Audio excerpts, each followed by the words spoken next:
Hi, Susannah here from the Good Property Company. I'm here with Ash, who's behind the camera, and we're just doing the second to last final check on a buy to sell. We was going to do a couple of checks because not so much for snagging, but this property has been sold. We are 12 days away from it being exchanged and completed. It's going to be simultaneous exchange and completion.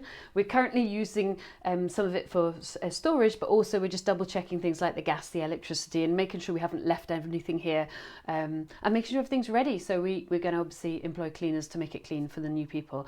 I just want to talk to you about kind of timescale for buy to sell, because it's something we don't always think about. Now, I will always tell you to work on a 9-month timescale just in case, and that's really in case somebody falls out of bed, meaning they come away from the sale. But this one is just a complete stereotypical timescale for us.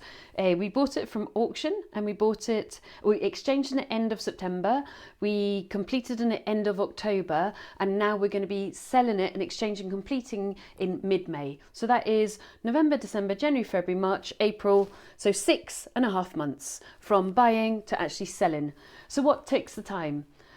Well, often it's not us. So this was a 1-bed flat. It was an 18 grand refurb. So replaster, rewire, new kitchen, new bathroom, new carpets. So a kind of vanilla rewire. It takes kind of 6 to 8 weeks usually. But at that time, wasn't it, Ash? So, add in maybe a week to get the builder, add in 8 weeks to do the renovation, maybe add in 1 extra week before you got the property back on the market. You're talking 10 weeks, which is kind of between 2 and 3 months. It then goes on the market. This one sold very quickly because we're in a very hot market at the moment. So we didn't actually had to add in any time for it really to sell. And then it's all about the buyer getting themselves organised. It can take, a couple of months, 2 to 3 months for the buyer to do all the contract work, do all the survey work, do all the searches, get their funding, get themselves organised, and then themselves be in a position to move in. And that is why this one's taken 6.5 months, which is fairly typical.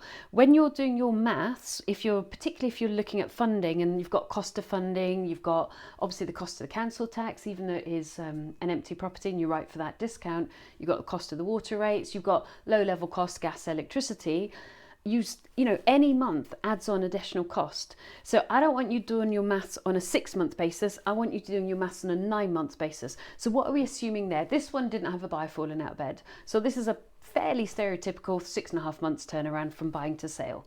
Subject, touch wood, to actually exchanging completion next week. But what if you got to the point you're always about exchange and the buyer fell out of bed? You really got to add another 2 to 3 months for the next buyer to buy it, to agree it, to see it, to do the contract work, to get their funding and to move forward. Which is why I want you to do your maths on a 9-month scenario, just for kind of worst case scenario. And that way, you're kind of absorbing a lot of the speed bumps that property gives you, because property will whack you a whole bunch of speed bumps a whole bunch of times.